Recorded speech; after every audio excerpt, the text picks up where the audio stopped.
So, welcome to the channel, guys.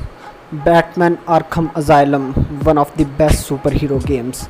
इस game के बारे में मुझे बहुत सारे इंटरेस्टिंग फैक्ट्स एंड सीक्रेट्स पता चले हैं, तो आज की इस वीडियो में हम इसी गेम के फैक्ट्स एंड सीक्रेट्स की बात करेंगे। तो चलिए शुरू करते हैं। तो यार, डार्क नाइट मूवी के बारे में तो आप सभी को पता ही होगा, कौन नहीं जानता उस मूवी को। One of the best super hero movies में से एक जो है वो, तो उसी का गेम EA स्टूडियोज़ और पैंडेमिक स्टूडियोज़ द्वारा डेवलप किया जा रहा था, द डार्क नाइट का गेम। पर अनफॉर्चुनेटली वो गेम मूवी के रिलीज़ के टाइम तक पूरा नहीं हो पाया और इस आइडिया को EA को ड्रॉप करना पड़ा, और बैटमैन आर्खम असाइलम उसी गेम का नतीजा है। तो एक तरह से इसे फेल डार्क नाइट गेम का नतीजा ही कह लो।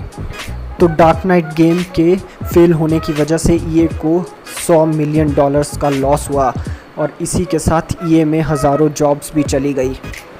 तो EA कंपनी के साथ इडियोस कंपनी के पास भी बैटमैन का लाइसेंस था, और उन्हें खुली छूट थी कि वो बैटमैन के साथ जो भी करना चाहें वो कर सकते हैं। तो अब कंपनी के पास खोने को कुछ नहीं था, तो इसी को ध्यान में रखते हुए उन्होंने बैटमैन के राइट्स एक छोटी सी ब्रिटिश कंपनी रॉकस्टेडी स्टूडियोज़ को बेच दिए।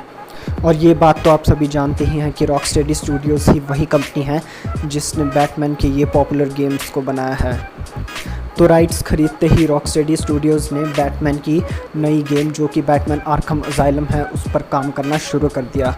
और आप यकीन नहीं करोगे, रॉकस्टेडी ने सिर्फ़ और सिर्फ 40 एम्प्लॉयज़ से अपनी शुरुआत की थी। जी हाँ, सिर्फ 40 एम्प्लॉयज़। जहाँ पर एसेसिन क्रीड्स जैसी गेम को हज़ारों में एम्प्लॉयज़ की ज़रूरत पड़ती है, वहीं पर इस पॉपुलर बैटमैन की गेम की शुरुआत सिर्फ़ और सिर्फ 40 एम्प्लॉयज़ से हुई थी। और गेम को कंप्लीट करते करते कंपनी में टोटल 60 एम्प्लॉयज़ हो गए थे, जो कि एक बहुत बहुत बड़ी बात है ऐसी बेस्ट सुपर हीरो गेम्स को बनाने के लिए। तो अगले फैक्ट में मैं आपको बताने जा रहा हूँ कि कैसे कंपनी के एक एम्प्लॉय ने बैटमैन के केप को क्रिएट करने के लिए ही 2 साल का समय लगा दिया था। जी हाँ, 2 साल सिर्फ़ और सिर्फ बैटमैन की केप को डिज़ाइन करने के लिए। इसका रीज़न ये था कि उस आदमी को बैटमैन की केप के लिए कुछ अच्छा सा एनिमेशन नहीं मिल रहा था। वो चाहता था कि बैटमैन की केप का एनिमेशन बिल्कुल रियलिस्टिक हो, इसीलिए उसने 700 से ऊपर एनिमेशंस ट्राई किए। उसके बाद जाके उसे बैटमैन की एक रियलिस्टिक केप का एनिमेशन मिला। तो सोच सकते हो आप लोग कि इन गेम डेवलपर्स ने कितनी मेहनत की होगी इस बैटमैन के गेम को क्रिएट करने में। तो अगले फैक्ट में मैं बात करने जा रहा हूँ गेम के कॉम्बैट सिस्टम के बारे में। इस गेम में जो हम गेमर्स को सबसे अच्छी चीज़ लगती है वो है इस गेम का कॉम्बैट सिस्टम, जो कि नेक्स्ट लेवल का है। तो क्या आप इस गेम के कॉम्बैट सिस्टम को 2D में इमेजिन कर सकते हो? जी हाँ, गेम के अर्ली डेवलपमेंट स्टेजेस में क्रिएटर्स ने यही सोचा था कि जब भी ये गेम कॉम्बैट सिस्टम में आएगी तो ये गेम 2D कैमरे में चली जाएगी और प्लेयर को कलर्ड सर्कल्स के थ्रू अपने ब्लोज हिट करने पड़ेंगे। तो सोचिए कितना अजीब लगता है ये गेम का कॉम्बैट सिस्टम 2D में। पर शुक्र मनाइए, ऐसा कुछ नहीं हुआ। तो जैसा कि मैंने आपको पहले ही बताया था कि इस गेम में एम्प्लॉयज़ की कमी बहुत ज़्यादा थी, तो इसी को ध्यान में रखते हुए बैटमैन, जोकर और हार्ले क्विन की फ़िज़िकल मोशन कैप्चरिंग एक ही एक्टर ने की थी। आपको ये सुन के यकीन करना मुश्किल हो गया होगा, पर हाँ, अगली बार हार्ले क्विन को देखने से पहले ये ज़रूर सोच लीजिएगा कि इस वॉकिंग के पीछे एक मेल आर्टिस्ट ही है।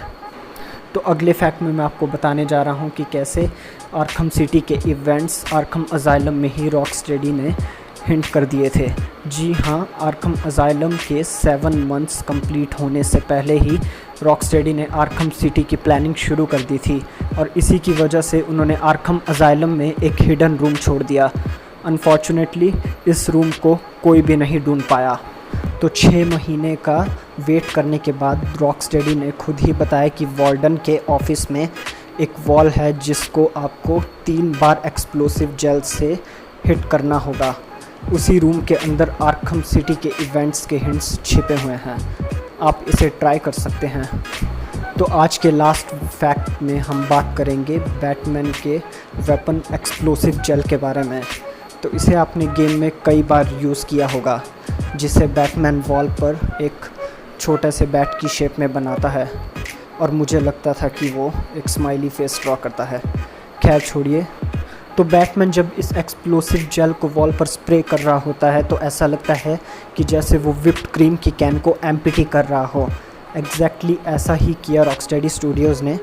उन्होंने व्हिप्ड क्रीम की एम्प्टी कैन से एक्सप्लोसिव जेल के साउंड को कैप्चर किया, और इसमें कोई हैरानी की बात नहीं है, ये तो साफ साफ सुनाई देता था वैसे। तो बस आज की वीडियो में बस इतना ही। अगर वीडियो इंटरेस्टिंग लगी हो तो इसे प्लीज़ से लाइक, सब्सक्राइब और शेयर ज़रूर करना। तब तक मैं मिलूँगा आपसे नेक्स्ट वीडियो में।